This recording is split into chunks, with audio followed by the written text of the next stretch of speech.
Dito ulit tayo sa ating Confession of Faith at bubuksan natin chapter 15, yung of repentance unto life and salvation.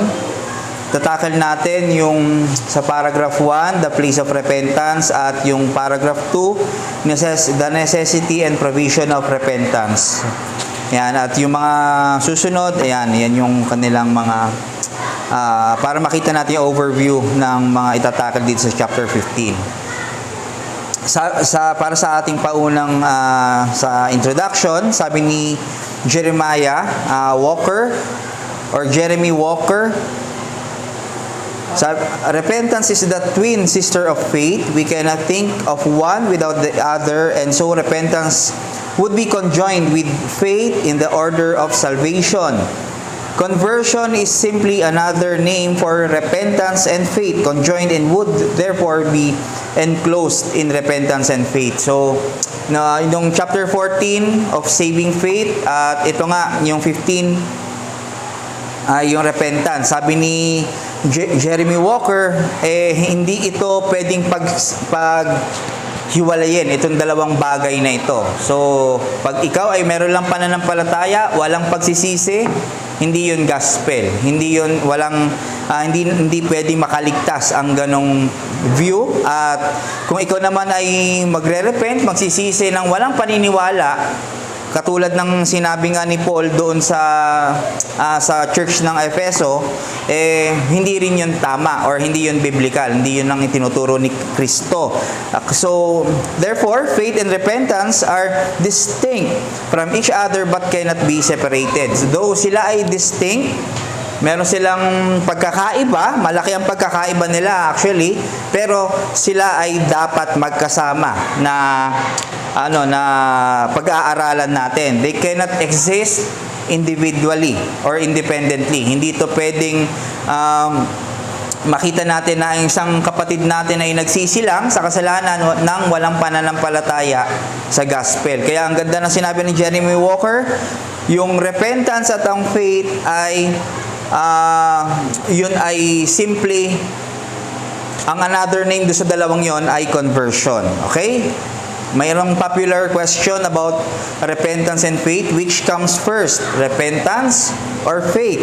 Sabi ni Sinclair Ferguson, di ba narinig natin yun, no? Dati, regeneration or faith? So, nasagot na natin yun. Alam nating regeneration muna bago yung sa pananampalataya. Ngayon naman, as we study yung mga doctrine na ito, na-encounter din natin, ano nga ba nauna? Natanong nyo na ba yun? Nagsisi ba muna ako o naniwala ako bago magsisi? Sabi ni Sinclair Ferguson, yung hendiadys is Greek for 1 through 2. That is when you say one thing but you use two expressions to convey the whole. And the language of repentance and the faith in the New Testament is essentially a hendiadys. The same reality of coming to Christ is being viewed from two different perspectives. One in relation to the sinful life, the other in the relation to the Lord Jesus Christ. In other words, repentance and faith are not joined together like two links in a chain, so that we are left asking the question, well, is the first link repentance and then faith? Or is the first link faith and then repentance? No, repentance and faith are not abstract phenomena that exist out there. They are simply ways of describing what happens when we are united to Jesus Christ and trust Him. So, pag tayo ay na-unite kay Christ, tayo ay nagkaroon ng fiducia, pagtitiwala, itong dalawang bagay na ito, repentance and faith, ay magiging prutas ng regeneration, na dahil tayo ay binagkaroon tayo ng bagong puso. Ito ay dalawang essential na magiging prutas ng regeneration natin or pagkakaroon ng bagong puso. Hindi pwedeng faith muna, walang pagsisisi or huling pagsisisi, tas faith, ito ay parehas na lalabas sa atin. Okay? So, ito nga yung hendiadys. Isa lang yung language, Iisa lang yung meaning, pero dalawa yung expression. Okay? Sabi rin ni Samuel Waldron, a crude illustration of this would be to liken faith to the eating of the bread of life, while repentance is the vomiting of our sins. Repentance empties the spiritual stomach of sin and self and gives a hunger for the bread of life. So, pag-intake ng bread of life at pagsuka ng mga kasalanan. Okay? So, yun ay parehas na meron dapat ang isang tao at dapat di rin natin tignan kung para siyang isang in order. Pero tinitignan natin siya as a logical na pangyayari. Sabi nga ni Jeremiah Walker then, a faith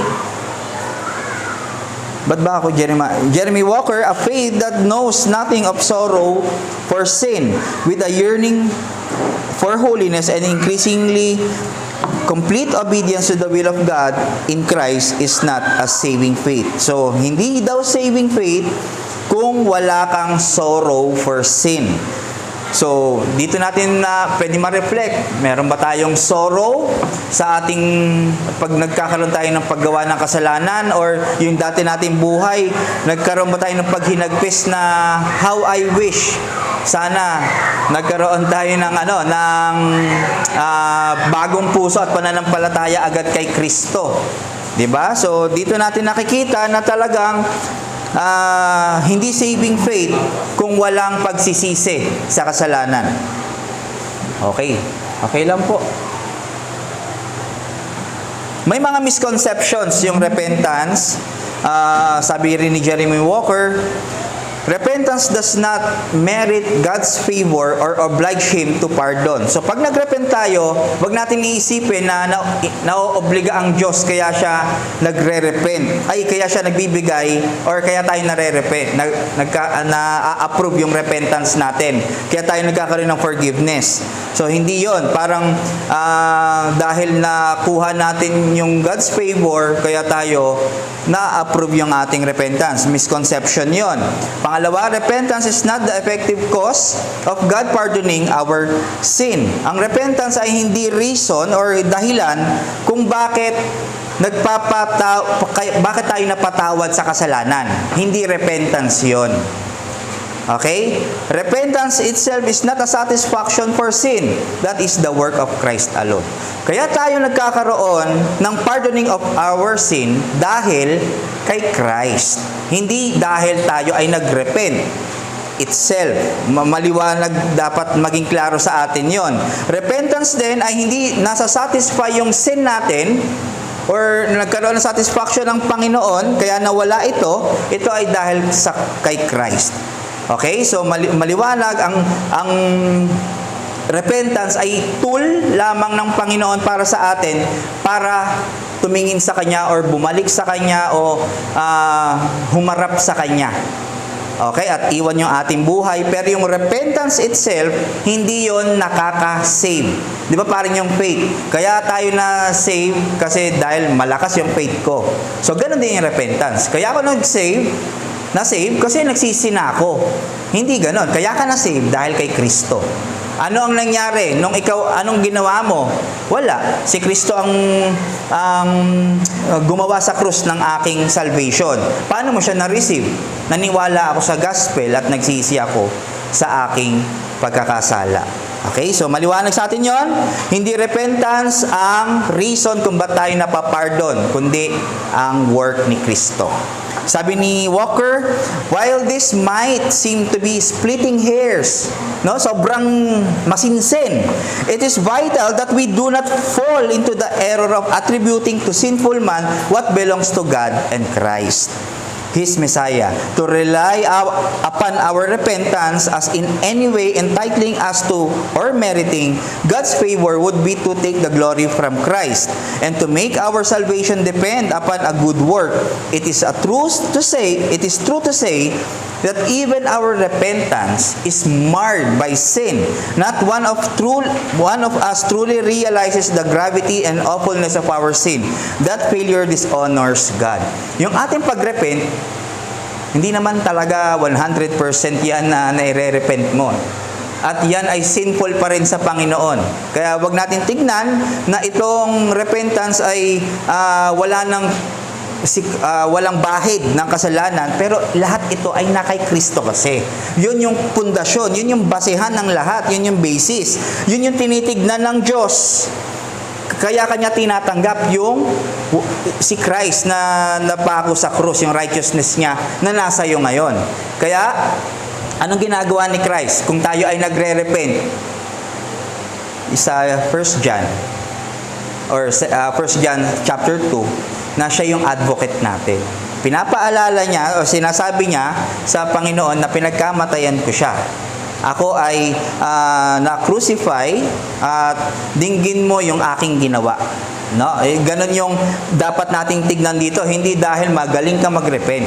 Ikaw lang ay kinakaawaan kasi kahit yung repentance natin, makasalanan. Okay? So, since nilagay ng framers ang definition ng repentance sa part 3 or paragraph 3, i-define muna natin yung mga define natin yung repentance. Kasi yung 1 and 2, ito na yung sa 1, papakita doon yung repentance ng non-believer para sa conversion. Tapos sa paragraph 2, ito naman yung buong buhay ng believer. So parang nasa Romans 6 pa rin tayo, no? Pagdating sa paragraph 3, nandito yung nature definition. Yan, ihatid sa atin yan ni Deacon Jeff next week, no? Yung paragraph 3, ha? Okay. Wait lang. So, maglalagay na rin tayo ng definition para kahit paano may idea tayo kung ano ang repentance. Sabi ni R.C. Sproul sa Essential Truths of the Christian Faith, in Scripture, repentance means to undergo a change of one's mind. This change of mind is not a mere switching of minor opinion but of the entire direction of one's life. It involves a radical turning from sin to Christ. Repentance is not the cause of new birth or regeneration. It is the result or fruit of regeneration. Though repentance begins with regeneration, it is an attitude and action that must be repeated throughout the Christian life. As we continue to sin, we are called upon to repent as we are convicted of our sin by the Holy Spirit. So kung walang conviction, we can say, walang banal na spirito sa ating buhay. Kasi kung walang conviction, hindi ka rin magre-repent. Okay? So, sabi ni R.C. Sproul, entire life. Ito yung sinasabi natin dati, na kahit yung mga dreams mo, mga pangarap mo, papakailaman ng gospel yan. No? Kunyari, ito gusto mo, although may mga plano ka na, pero kung ikaw ay na-regenerate, nakakilala ka kay Kristo, tinanggap mo ang ebanghelyo, somehow gagalaw na yung iyong buhay, yung trajectory ng pananaw mo. Kung yun ba ay God-glorifying o hindi. Okay? So, hindi pwedeng, meron, sa church ako, ito ang aking ginagawa, pero ito pa rin yung plano ko, stick pa rin ako doon. Gagalaw at gagalaw yan. Okay? May mangyayari. Sabi nga ni Wayne Grudem, repentance is a heartfelt sorrow for sin, a renouncing of it, and a sincere commitment to forsake it and walk in obedience to Christ. Kasi, kung tayo ay mag-stick sa ating pagpaplano or sa ating dreams, hindi pwedeng hindi matamaan yan sa paglalakad natin kay Kristo. Meron at meron pa rin. Kasi minsan, kunyari, in order for you na makuha yung dream na yon, meron kang maraming i-compromise. Ko-compromise mo ang linggo, ko-compromise mo ang iyong kabanalan, yung calling mo. Pero pag ikaw ay naintindihan mo na kailangan kong sumunod kay Kristo ng buong buo, pati buong puso, no? Talagang makikita mo, less na lang yung pagpaplano mo lang sa sarili mo, ang magiging agenda mo na ay maging conform ka kay Kristo at yung kanyang pag-advance ng kanyang kingdom sa iyong buhay. Okay? So, therefore, repentance is genuine grief over your sin that will result in turning away from sin and turning to Christ in submission. So, hindi pwede na nag-turn away from sin tayo tapos walang submission kay Christ. Laging may submission. Hindi pwedeng may submission kay Christ pero meron pa rin tayong ginagawang kasalanan. Kasi, sabi nga, mego noito. Hindi pwede na mamuhay tayo at magpatuloy sa kasalanan kung tayo ay na kay Kristo. So maliwanag po yun. More of the definition sa paragraph 3. Okay, tignan natin yung mga truth about repentance na dapat nating maintindihan. Ang repentance is a gift from God. Ito ay regalo. Kala natin, minsan kala ko dati, pag naramdaman ko na yung pakiramdam na yon, magsisisi na ako. Kala ko intrinsic, galing sa aking sarili or inner na force papunta sa Panginoon. Hindi pala. Ito pala ay from outer, external, binigay ng Panginoon sa atin by the Spirit at nagkakaroon tayo ng pag-act doon sa conviction na yon. Okay? So, ito ay regalo ng Diyos. It is the result of the work of the Holy Spirit in us, though we are the ones who repent. Yes, tayo ang nagrepent, tayo ang nagsisisi, hindi ang Diyos. It does not come from our own initiative. Totoo ba ito? Tignan natin sa 2 Timothy 2:24-26. And the Lord's servant must not be quarrelsome but kind to everyone, able to teach, patiently enduring evil, correcting his opponents and gentleness. God may perhaps grant them repentance leading to a knowledge of the truth, and they may come to their senses and escape from the snare of the devil after being captured by him to do his will. So, repentance, grant them. Ginagrant lang tayo, binibigyan lang tayo ng Panginoon ng repentance. Sabi rin sa Acts 11:18, yung about do sa pahayag ng Diyos kay Pedro, sabi, when they heard these things, they fell silent and they glorified God, saying, then to the Gentiles also God has granted repentance that leads to life. So yung Gentiles, nabigyan din, nag-grant din ng repentance. Sino yung pinapatungkol dito? Si Pablo sa Acts 9. Okay? So pinapakita na, binuksan na ng Panginoon ang ebanghelyo sa Gentiles, hindi lamang sa Jews. At paano binuksan? Through repentance. Okay? Sabi ni R.C. Sproul din, may dalawang kinds ang repentance. Yung una, attrition. Ano yung attrition? It is a false or spurious or insincere kind of repentance. It is just an expression of regret for one's bad action or behavior. Ito yung parang, nakakalungkot naman na nagawa ko yon, I feel bad. Pag may ganon, attrition lang pala yon. Emotional driven lang yung iyong pagiging, yung repentance na sinasabi. It involves dapat remorse. It involves remorse. Yung attrition, may remorse nga siya, pero caused by fear of punishment or a loss of blessing. Kaya ka nalungkot dahil sa ginawa mo, papagalitan ako. Nagets nyo? Malalagot ako. So, ganun lang yung kanyang kind of repentance. It is a repentance motivated by an attempt to get a ticket out of hell. So, kaya yung iba, nagre-repent sila para lang hindi mapunta sa impyerno. Naalala nyo, ito ay natanong natin sa interview. Diba? Bakit ba gusto sa Panginoon? Ayaw mo ba sa hell? Diba? So, attrition lang pala yun. Kaya, kung yung tao, sinasabi niya, ako ay nagsisi na para hindi ako mapunta sa impyerno, attrition lang yun. Okay? Meron bang example na itong attrition? Yes, si Esau.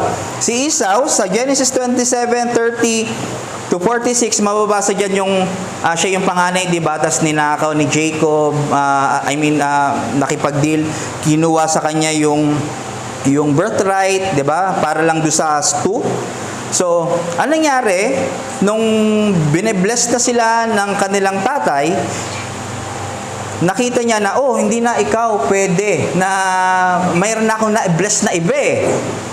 Sino ka? Sabi. So, ano nangyari? Naloko ako ng kapatid ko. Kaya ang ginawa ni Esau, he was remorseful ng mga time na yun, not because he had sinned, kasi binenta niya yung kanyang birthright, but because he had lost his birthright. Hindi dahil sa kanyang pagkakasala, pero nawalan siya ng right. O nawalan siya ng blessing ng mga time na yon.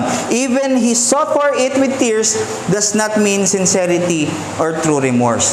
Kahit sinabi rito, siya ay umiyak. Kahit umiyak pa si Esau noon, hindi yon sincere yung kanyang repentance. Ang nangyari lang niya kung bakit siya naiyak sa sobrang frustration. He bitterly regretted but he did not repent. So nagregret, nagsisi siya kung ba't niya pa binigay. Pero yung hindi niya nakita yung pag-honor doon sa kanyang birthright, hindi yun ang kanyang inisip. No? Yung kanyang blessing lang, yung kanyang iniisip. He just selfishly desired to have God's blessing, but he did not seek and desire a genuine relationship with God. So ang gusto niya lang blessing sa Diyos, pero ayaw niya ng genuine relationship with God. Pinatutunayan ba to sa New Testament? Yes, sa writer na Hebrews, sabi sa Hebrews 12:16-17, that one is sexually immoral or unholy like Esau, who sold his birthright for a single meal. For you know that afterward, then when he desired to inherit the blessing, he was rejected, nireject siya, for he found no chance to repent, though he sought it with tears. So, hindi yun tunay na repentance kahit pa nagsiiiyak pa si Esau noong mga panahon na yon. So, nakita natin na yung kanyang ginawa ay unholy or ungodly sa mata ng Panginoon. Diba? Unholy like Esau who sold his birthright for a single meal. Paano ang wisdom sa atin nito? May isang wisdom sa atin dito. Pag tayo magko-commit ng sin, pwede natin maisip na ito ay unholy act sa ating Panginoon dahil pinagpapalit natin yung right natin as a citizen sa Panginoon for a single distorted joy na ino-offer ng mundo. Nakita natin, kaya lagi nating iisipin na itong mga to, kaya ito ay warning sa atin ay para ma-preserve tayo. Para tayo ay laging nasa track ng Panginoon. Sino pa? Si Judas. Matthew 27, 3-5. Yun yung pinagkanuno niya si Kristo. In 27:3, Matthew used metameletes, which means regret or sorrow, instead of metanoia, which means as genuine change of mind and will. So ang ginamit lang ni Matthew dito kay Judas sa 27:3 ng Matthew ay metameletes. Ibig sabihin nagsisi lang talaga at sobrang nalungkot lang siya sa kanyang naging action. Pero hindi yon change of mind and change of will na metanoia. Okay? He just felt guilt and emotional remorse. Nakonsensya lang siya. No, ba't ko ba ginawa yun? Nakonsensya lang siya. Alam niyo kung ba't siya nakonsensya? It might. Kasi magkakasama sila ng mga apostol. 'Di ba? Si Peter, nakikita niya si Christ, dininay niya, tapos sinasaktan si Christ. Si Judas, pwede rin niyang nakikita na pinagduduruan na si Christ, hinahampas-hampas, tapos siya, syempre parang ang dating, inosente siya eh. Tapos sinold ko siya sa 30 pieces coins. Kaya nakukonsensya siya. Yun lang yung naramdaman niya. Okay? Sabi sa 2 Corinthians 7:10, for godly grief produces a repentance that leads to salvation without regret, whereas worldly grief produces death. Ano nangyari kay Judas? Nagpakamatay siya. No? Yun ang naging sagot sa kanyang konsensya, ang kanyang pag-suicide. Dapat sa atin, pag tayo ay na-convict, kung Holy Spirit yan, ang nag-convict sa ating mga puso, ano ang number one na ginagawa ng Holy Spirit sa atin? Dinodraw tayo kay Christ. Gino-glorify si Christ. Kaya pag tayo nagkaroon ng true conviction from the Holy Spirit, kung meron tayong regeneration, lalapit tayo kay Christ. Hindi tayo magtatago. Yung parang matatakot tayo na ayoko na dyan kasi wala na akong pag-asa. Makikita mo na ito yung pag-asa mo kasi wala kang ang pag-asa ngayon eh. So mas lalo kang lalapit kasi naintindihan mo si Christ ang pag-asa para ikaw ay magkaroon ng kaligtasan. Ano naman yung isa na type? Yung contrition. It is a true and godly repentance. It includes a deep remorse for having offended God.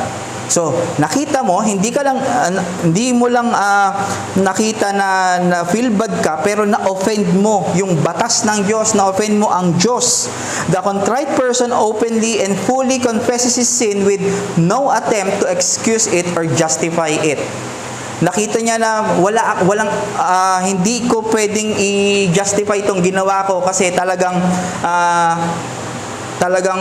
offense ito sa Panginoon. Hindi ko pwedeng ipagpalibat to or takasan tong ginawa kong to kung ano ang pwede kong maging consequence mangyari sa akin. Basta makahingi lang ako ng tawad sa aking Panginoon. This acknowledgement of sin is coupled with a willingness to make restitution, ito yon, whenever possible, and a resolve to turn away from sin. Restitution. Yung restitution, yun yung pag kunyari, ganito. Natanong niyo ba, paano kaya yung serial killer, tapos na anuhan ng gospel, na sharean, tapos nagrepent siya, hindi siya nahuhuli parang ganon, nagrepent. So ang una niyang gagawin, kung talagang tunay na may repentance, may restitution. Yun yung pagbalik niya sa dati niyang mga ginawa para mapagbayaran yung kanyang ginawa or kasalanan. Pwedeng bumalik siya para siya ay sumuko sa pulis, 'di ba? Naalala niyo si Zacarias pa rin, 'di ba? Si tax collector, 'di ba? Dami niyang mga naloko dami niyang mga kumbaga na-over yung pagsingil niya. Nung nakita niya na si Kristo ay tunay talaga na siya ay nagliligtas, humingi siya ng tawad, nakita niya talaga may repentance. Anong ginawa ng yung restitution, nasaan doon? Sabi niya, ibabalik ko ng doble doon sa mga taong naloko ko. Okay? So nakita nyo, kung ikaw ay tunay na merong repentance, meron kang gagawin dun sa mga naagrabyado mo, sa kapwa mo. Ayan. Example nito, biblical ba ito? Yes, si David. Psalms 51. Kung makikita natin sa verse 3 to 5, ito yung acknowledgement that he offended God by his unholy action. Meron siyang nakita niya na sayo ako nagkasala. Okay? Verses 3 to 5. Pagdating naman sa verse 1, 6 to 12, ito naman yung sincere desire for forgiveness, cleansing and restoration. Alam niya sa sarili niya na nasira talaga siya. Kaya kailangan na bumabalik siya sa Panginoon para siya ay mabuo muli. Kumbaga, may humility doon sa part niya na kahit kahihiyan, hari siya, hindi niya na tinignan yung mga bagay niya. Basta mahalaga, ma-restore siya sa Panginoon. Diba? Hindi niya na tinignan yung kahihiyan niya sa tao. Ang tinignan niya, ang nagmamatter sa kanya, ay yung kahihiyan niya sa Diyos. Okay? At yung verses 13 to 19, the heart of turning again for God's usage and hatred of what He has done. So, ito yung restitution. Pagdating niya, na imbes na kasi iba yung ginagawa niya, ito ay to glorify at makipag-battle para sa Diyos, ginagawa niya yung kay Bathsheba kasi ito 51. Nakiki-adultery pa siya. Kaya sinabi niya, sige, 13 to 19, I will speak praises sa iyong pangalan, itatanyag ko ang iyong pangalan, ihahayag ko. So, ganun yung kanyang ginagawa. So, ibig sabihin, ito picture ng may true repentance. Letter B, meron pa ba yung younger son sa parable of the prodigal son? Sa Luke 15:11-32. Sa verse 18, recognition that he sinned against heaven and before his father. So, lagi niyang nare-recognize, hindi lang siya nagkakasala sa tao. No, minsan kasi yung attrition nga, nahiya naman ako kay Louie, nagkasala ako. Hindi niya nakikita na nahiya ako sa Diyos kasi pangalan niya yung dala-dala ko Kristiyano ko Tapos ganito yung ginagawa ko. So, laging may recognition na nagkasala ka. Pag kunyari tayo ay nagkasala si Eunice kay Max, ang una niya makikita ay nagkasala siya sa Diyos. Okay? Heaven and before his sister, si Max. Verse 19 to 8, verse 19a. Ano pa na-realize ng younger son? Realized and understood the weight of his sin. Naging humility siya. Sabi niya, babalik ako doon. Kesa, okay lang na pagtawanan ako, naisip niya siguro yun, no? Dahil, ano ka ngayon? Di ba? Minsan may ganun eh. Ano ka ngayon? Nagmamagaling ka, pero hindi niya natinig niya yun. Basta makabalik siya sa kanyang tatay. No? Sa kanyang ama, 19a. At ito yung restitution sa 19b. There's a restitution. He will accept any consequence just to be accepted by his father. Kahit maging servant mo na lang ako. Tanggapin mo ako sa bahay kahit di mo na ako kilalaning anak. Kahit taga-alipin mo na lang ako. Nakita nyo yung ating yung mga example, pero syempre nung nalaman ng ganun ba nangyari ng Diyos do sa pagtanggap niya sa younger son? Hindi. Pinaghandaan niya, 'di ba? Sabi, at mag-celebrate tayo dahil yung aking anak once namatay, ngayon ay nabuhay. Once namatay, nawala, ngayon ay nasumpungan. So dito natin nakita na yung mga picture ng prodigal son, though may mga guilt tayo, parang nako, ayoko ng, kunyari, nagkaroon tayo ng pagkakasala, pulpit minister tayo, meron tayong pagkakasala na expose yun, di ba? Ang gagawin mo, hindi ka magtatago na sa church na kahiyan na. Ang gagawin mo, sige, pupunta na ako dyan kahit hindi nyo na ako patayuin sa pulpito. Mahalaga ay ma-restore sa akin yung joy ng salvation with the church. Okay? Kasi kadalasan talaga, dahil nga sa lies ng Satan, huwag ka nang pumunta dyan kasi hindi ka na nila mahal o hindi ka napapakinggan. So, pwede yun, no? Okay? So, I mean, hindi yun pwede. Dapat, lagi natin na wag tayong titingin sa tao. Ang tingin ng mga tunay na nagsisisi ay sa Diyos. Okay? Siyempre, kailangan mo rin mag-sorry naman doon sa nasaktan mo kung meron ka mang nakaaway. Kailangan din yun. Okay, dito na tayo sa paragraph 1. The place of repentance. Such of the elect that are converted at riper years, having sometime lived in the state of nature, and therein served diverse pleasures, God in their effectual calling gives them repentance to life. So, tignan natin yung phrase na yung elect, or yung word na elect. Yung, sinabi dito na yung such of the elect. So, maliwanag, yung repentance ay only for those who were chosen by God ang nabibigyan, no? Only those who were chosen by God are given the blessing of repentance. Sila lang ang nakakatanggap at magkakaroon nito. Tignan din natin yung converted at riper years. Ang riper years, hindi ibig sabihin dapat matanda ka bago ka maligtas. Okay? So, ang sinasabi lang dito para makita lang natin yung konsepto, the ordinary pattern that God brought us to salvation by hearing the gospel. Yung ordinary pattern lang na tayo ay dinadala ng Panginoon para marinig si Kristo or ang gospel. Sabi, di ba, they are naturally living in sin. They are served diverse pleasure. Ibig sabihin, kalahati ng buhay natin. Kadalasan ng isang tao, kalahati ng kanilang buhay ay nasa natural living or sa pagkakasala. 'Di ba? Kadalasan, normally, ang naliligtas ay sa ganung paraan. Ikaw ay paparanasin muna ng Panginoon na nang wala sa Kanya, non-believer ka. Sabi nga, they serve diverse pleasure. Kung ano yung mga pinapamuhay mo nang wala kay Kristo. At sumunod, there is a point in elect's life when they are called unto life. Hanggang sa tatawagin ka na ng Panginoon para isave ka. Okay? So, pag panganak mo, normally, ikaw ay wala pang pananampalataya kay Kristo, ganyan, minsan non-believer ka pa, tapos talagang marami kang ginagawa na maayon ng Panginoon, minsan talagang dinedefy mo siya or niyuyurakan mo yung salita ng Panginoon, pero darating yung araw, pag ikaw ay kasama doon sa inelect ng Panginoon, tatawagin at tatawagin ka. irresistible grace. Okay? So, sino ba mga example? Manase.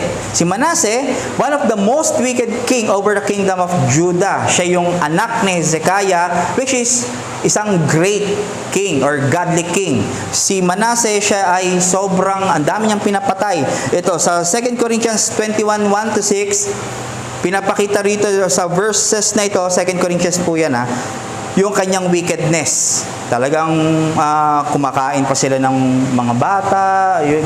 Ganun grabe yung kanyang ginagawa. Pagdating ng 1 Corinthians, Chronicles 33, 10-13, nagkaroon na siya ng repentance. Tinawag na siya ng Panginoon para mag-serve sa Kanya. Nakita nyo? Nag-serve muna siya sa kasalanan, sa kanyang mortal body, para sa wickedness. Ngayon naman, tinawag na siya ng Panginoon para mag-serve sa Kanya. When God spoke to Manase, ano ba nangyari nun? Nung nagsalita ang Diyos kay Manase at sa kanyang mga tauhan, inignore nila ang Diyos. Ay, wag yan. Hindi natin yan. Hindi natin papansinin. Okay? So, ang ginawa ng Diyos, pinapunta ng Diyos ang mga Assyrian soldiers at tinali si Manase at ikinulong sa Babylon.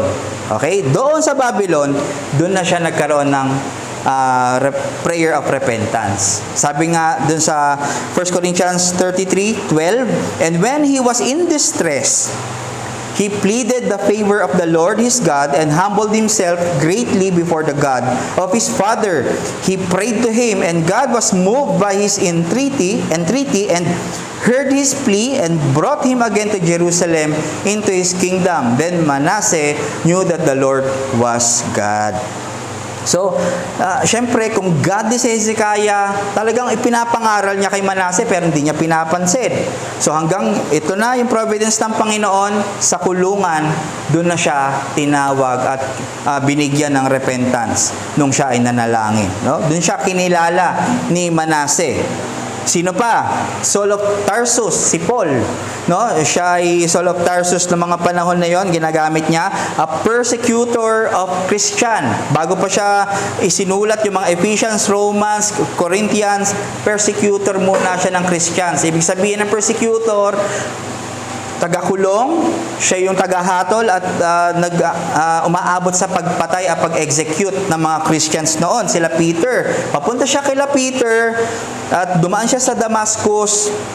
Yun nga lang, imbis na nakita niya si Peter, nagpakita sa kanya si Kristo. At doon sa Acts 9, yung kanyang conversion. His wicked life was turned upside down by God, and he saw that his righteousness through the law was worthless. Ang akala niya kasi, yung kanyang pagsunod sa batas ng Diyos ay pagiging makatwiran sa mata ng Diyos. Yung pala ay worthless pala. Lahat yon. Kaya nagkaroon ng repentance doon si Paul. Binigyan ng Panginoon si Paul noong mga panahon na yon. Ano pa? Si Philippian jailer, yung non-believer of Christ. Siya yung taga-bantay kay Paul at Silas nung sila ay nakulong. Sa Acts 16:26-32, ito yung conversion ng jailer. Ano ba nangyari dito? Noong 29 and 30, sa verse 29-30, and the jailer called for lights and rushed in, and trembling with fear, he fell down before Paul and Silas. Then he brought them out and said, "Sirs, what must I do to save?" Kung nakita natin, di ba, ito yung nag-worship sila, nagkanta sila ng hymn, biglang nag-earthquake, kumalas yung mga pintuan. So, natakot si Philippian jailer. Baka tumakas na yung dalawa, si Paul at si Silas. Yung pala, nandun pa pala. Sila doon sa mismong selda. Ang gagawin sana ng jailer, magpapakamatay na siya kasi lagot siya eh. Lagot siya dahil tumakas. Kaya sinabi nila Paul, wag mong gawin yan. Okay? Kaya doon, ang ginawa niya, sumubsob siya doon sa kay Paul at Silas. Ibig sabihin, nandun yung repentance. Kung dati nakasubsob siya doon sa hari, ngayon, nakasubsob na siya doon sa Diyos nila Paul. Kaya ang sinabi niya, "Sirs, what must I do to be saved?" Nagkaroon na siya ng bagong change of mind. Kung dati alam niya na yung gagawin pigilan at gwardiyahan si Paul. Pero ngayon, anong dapat kong gawin para masave? Kala ko, itong ginagawa ko ay para masave ako Dahil hindi ko sinasama yung mga hari. So nakita natin, kadalasan ganto. At naniniwala ako, ganto rin naman din tayo. Though hindi naman tayo kriminal o masamang mga masamang mga pinagagawa dati. Diba? Pero tinawag tayo doon sa isang point ng ating buhay. Di man tayo sabay-sabay, pero tinawag tayo ng Panginoon. Anong isang magandang evidence? Yung Lord's Day natin, hindi lang tayo nasanay na ibigay talaga natin sa ating Panginoon. Kung dati tinutulog natin, pang-gig ko to, pang-laro ko ng basketball, pang-jogging, family day, pero ito ay Lord's Day na ngayon. Nakita nyo? Sobrang simple, pero may conversion. Okay? Jeremy Walker sabi, the first paragraph does not mean that only old sinners who have lived for many years in gross or scandalous sins, such as those indicated in Titus 3:3, need to repent, nor that you need to be gross sinner in order to be sorry for sin. We are all sinning sinners. All people are sinners by nature and by deed, and all need to repent for their sins. Many men and women have spent many years of their life dead in trespasses and sins, sometimes terrible and vile sins, before being converted. Ito yung riper years. Noong mga sahinog, kumbaga nahinog na yung panahon, dumating na yung panahon ng Panginoon para tayo ay tawagin at i-convert, para ma-save niya na. Yun ay tunay na realidad na pinaparanas niya sa bawat believer. Okay? Tapos dito, God in their effectual calling gives them repentance to life. Kung makikita nyo, ito yung last line ng paragraph 1. God in their effectual calling gives them repentance to life. Tignan natin, may clarification dito. Sinabi dito yung effectual calling. Sa mababasa to, sa chapter 10.3, paragraph 3. Ang sinabi doon, elect infants dying in infancy are saved and regenerated. Tapos, makikita natin sa chapter 14 of saving faith, the essential nature of faith for salvation. So, kailangan, para ikaw ay maligtas, may saving faith ka. Pero sa 10, yung mga elect na infant, sila ay nasisave at nare-regenerate. So, ang tanong, do infants repent and have faith? No. They have no committed actual sins. Wala pa silang actual sins. They are only guilty of the imputed sin of Adam. God converts infants sovereignly and will be able unknown in the mystery and always be a mystery to us. Okay? Ang punto, God can overrule the ordinary means of salvation and still remain good and just. Kahit hindi ordinaryong paraan yung pagkakaroon mo ng salvation, katulad nung sa impenitent thief, siya ay ora mismo, di ba? Ay makakasama ni Christ sa paradise. Hindi ibig sabihin, hindi yun ay hindi fair. Yun ay fair pa rin. Kasi doon sa cross nangyari ang lahat. Okay? Hindi ibig sabihin, siya ay mas matinding kasalanan, ako ang konting kasalanan, mas fair ang Panginoon sa kanya kaysa sa akin. Hindi. Mas effective ang Lord sa kanya kaysa sa akin. Hindi. Di ba ito yung may oras na nagtatrabaho, 8 to 5, tapos yung isa, 4 to 5 lang yung pinasok, pero parehas pa rin ng sweldo. So, doon makikita yung sovereignty ng Panginoon na sa Kanya yung hardin Sa Kanya lahat to. So, who are we to question God talaga? Okay? So, kaya niyang i-overrule. Kahit nasa sinapupunan, kaya niyang i-save yan, i-convert niya para maging body ni Kristo. Yun nga na hindi pa nagre-repent at nagkakaroon ng pananampalataya. Kaya ng Panginoon. At yun ay just and pure and good pa rin sa side ng Panginoon. Kailan nangyari ang justification? Hindi naman ngayon sa cross. Para na-receive mo ang justification, kailangan mo ng faith and repentance. So, ang justification ay historical na nangyari. Lagi nating tatandaan yon. Hindi tayo na ngayon ang justification. Na-justify tayo, ibig sabihin na-receive natin yung ginawa ni Christ kung kasama ka doon sa pinagkamatayan niya. At lahat ng pinagkamatayan niya dito, walang hindi matatawag. Lahat ay matatawag at masisave. Effectual calling, magkakaroon ng panibagong puso. Magkakaroon ng pagsisisi, magbubunga ng pagsisisi at magbubunga ng pananampalataya sa Panginoon. Okay? So, justification, dito yon. Kaya yun ay objective blessing. Ang subjective, ito na yon, yung ating pagbibilieve sa gospel at pagsisisi. Though, work pa rin yon ng Spirit sa atin. Dito na tayo sa paragraph 2. Nag-enjoy ba tayo? Paragraph 2, the necessity and provision of repentance. Whereas there is none that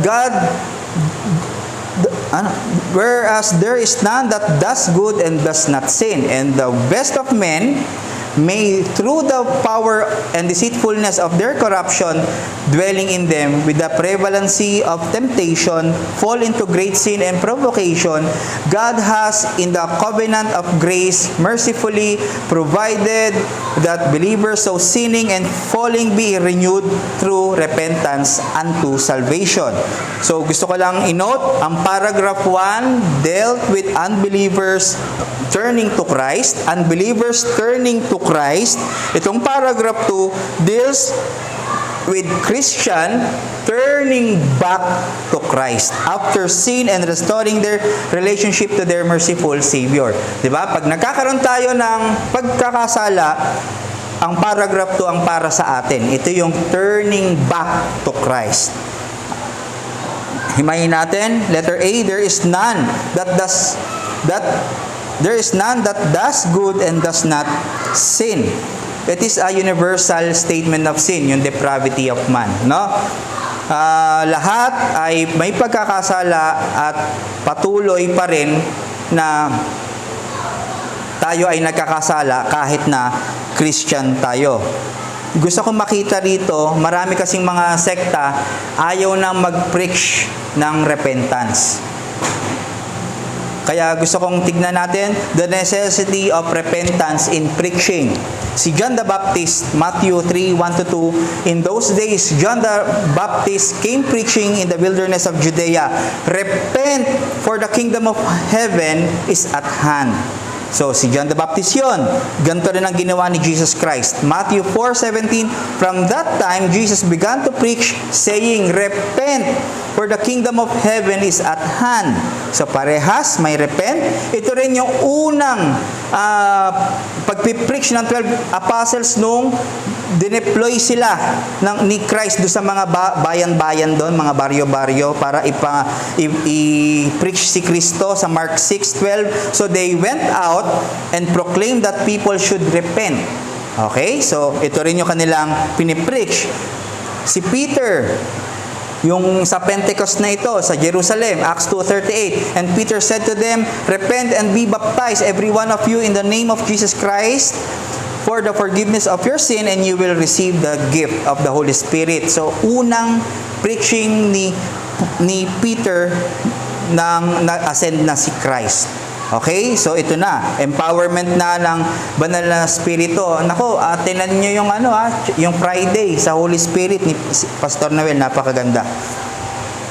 At letter B, number 5. Paul to the Gentiles. No? Ito yung pagpipreach din ni Paul. Nadaan lang siya on the spot, wala siyang prepared na ipipreach. Sabi niya doon sa Acts 17:30, nakita niya yung mga Athenians na meron silang mga mga altar na to the unknown God, ang pinrich niya. The times of ignorance God overlooked, but now He commands all people everywhere to repent. Okay, so repentance. Unang dapat marinig ng tao sa Diyos ay kailangan nilang magsisi.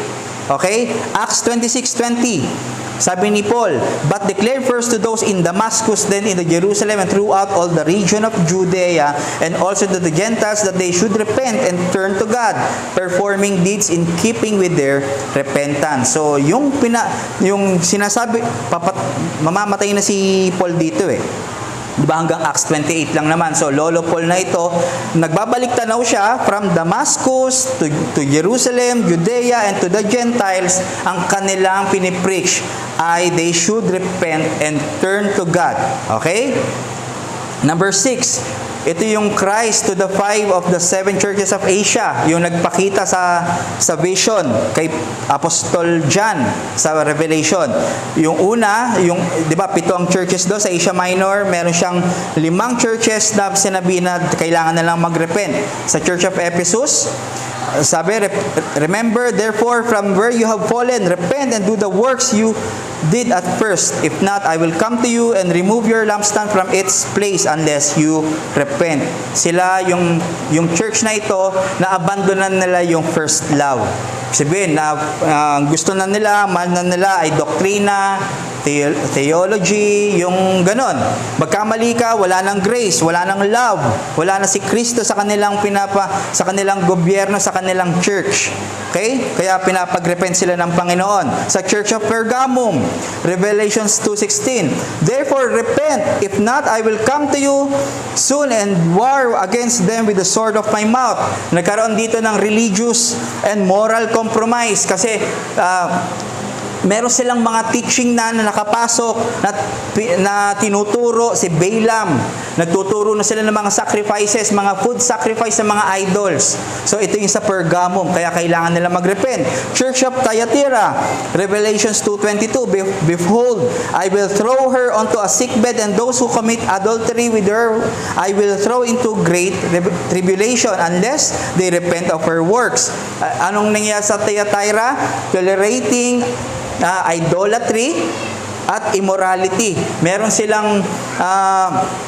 silang tinuturo doon na si Jezebel as a prophetess, o kaya parang nagpo-promote ng mga sexual immorality. Okay, sa Thyatira yon. Okay, kaya kailangan nilang mag-repent. Sa Church of Sardis, Revelations 3:3, remember then what you received and heard, keep it and repent. If you will not wake up, I will come like a thief, and you will not know that what hour I will come against you. Ang Church of Sardis, ito yung mga dead church. Ito yung dead church. Ano ba nangyari sa dead church? Nakita na walang growth, walang works na dapat sa Panginoon. So wala silang nakita na paglago do sa church na yon. Naging mechanical na lang yung kanilang ginagawa. So ito yung Church of Sardis. Okay? So dead church pala yon. Kaya yung ating ginagawa ngayon, dapat talagang may substance, which is ang gospel, si Kristo. Ano pa? Church of Laodicea, yung latest na church. Revelations 3:19, those whom I love, I reprove and discipline, so be zealous and repent. Okay? So, lukewarm church, alam natin, sila yung, hindi sila mainit, hindi sila malamig, nandun lang sila. Kaya, napakahirap nun. Ang warning ng Panginoon sa kanila, iluluwa sila ng Diyos. Kaya kailangan nilang mag-repent.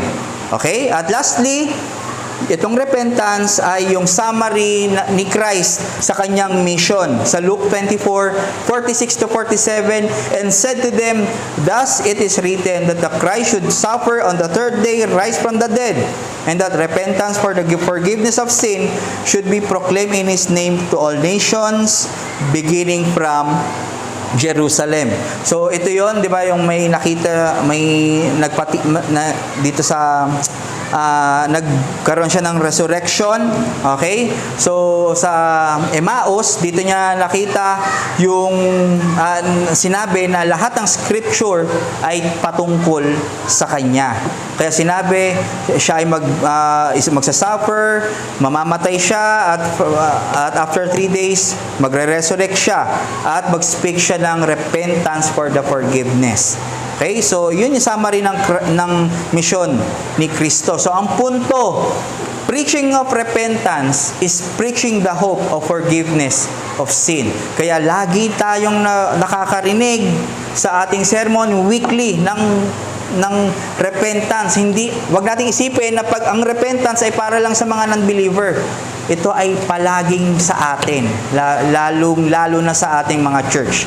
'Di ba? Nakita natin sa 7 churches, church na sila, kinikilala silang church. Okay? Ano pa?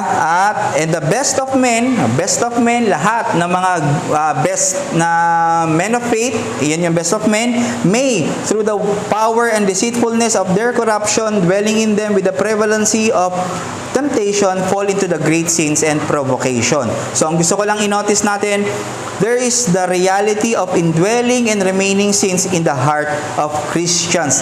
Even Christians committed sin, kahit pa sila Paul, 'di ba? Romans 7, kahit pa sila David. By the power of God's grace, they are sanctified and renewed through repentance. They are intentionally transformed and renewed by God by the Spirit.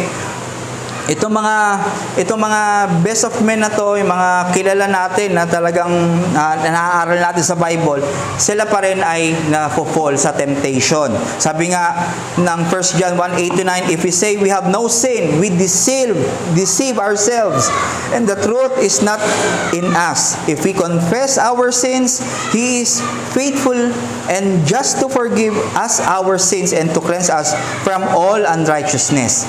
So, hindi pwede na meron tayong hindi natin nakikita na hindi na tayo nagkakasala kasi niloloko natin sarili natin. At sinasabi dito ni Apostol John, ina-assure tayo na pag nag-confess tayo sa Panginoon, He is faithful and just na i-accept ulit tayo. Okay? To forgive dun sa kahit karumal-dumal yung ating ginawa na mga kasalanan. Una, si David, abominable yung kanyang ginawa. Yung kanyang adulterous act with Bathsheba, murder, ano pa? Yung ang tawag dito, pag lilista ng census na hindi naman siya inuutusan na maglista ng census. So, yun yung ginawa. At ilan lang yun sa mga nabanggit ng Bible.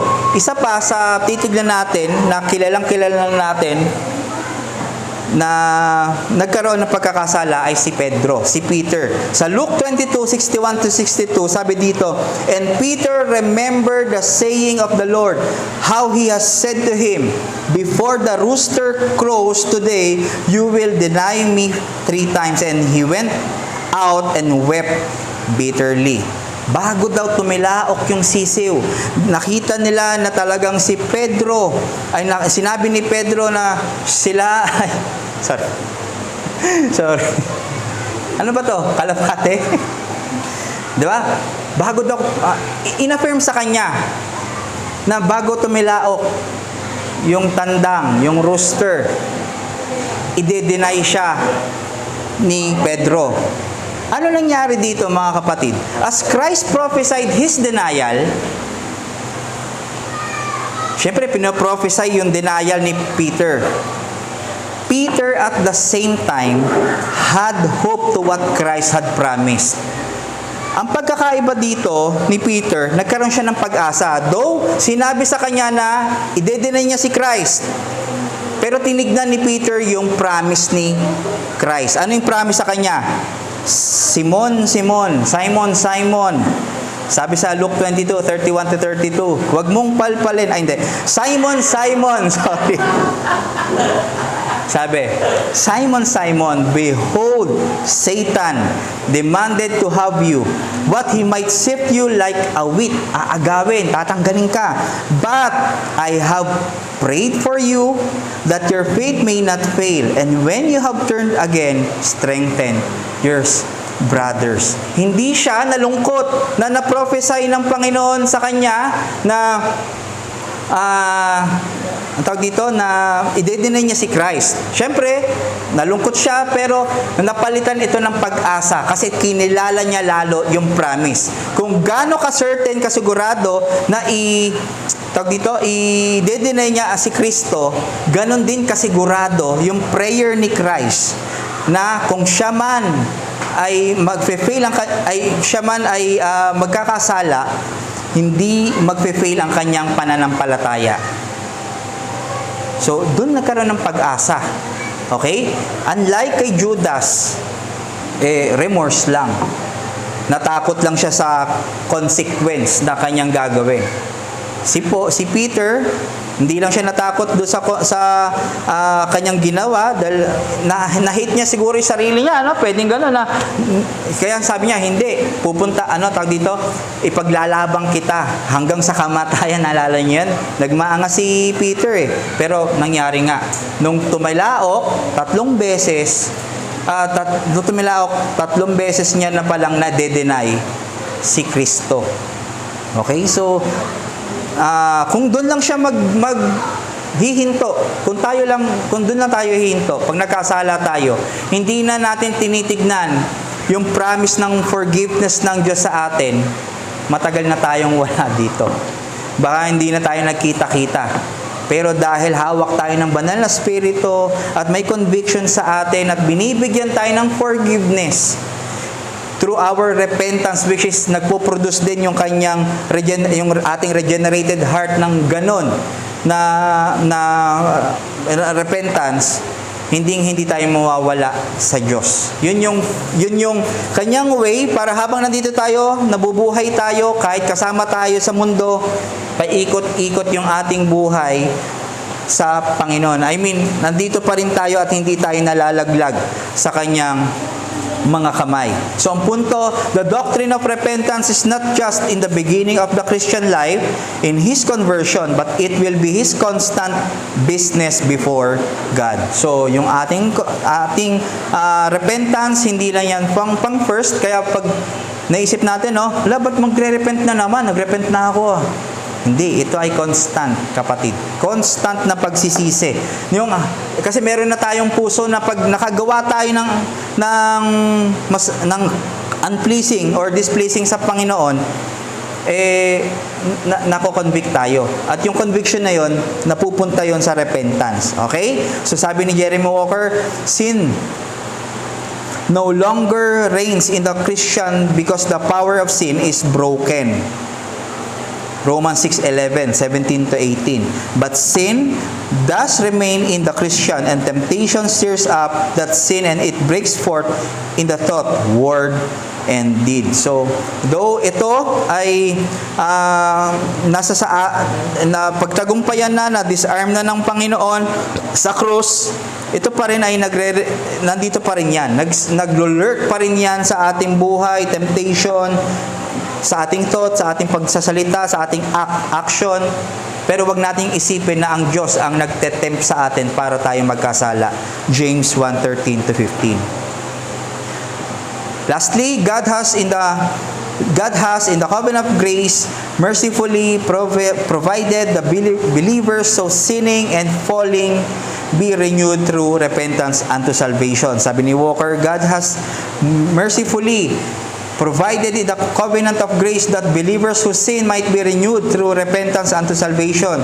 The new covenant in Christ is an everlasting covenant in which the Almighty so puts His fear into the hearts of His people that they will not depart from Him.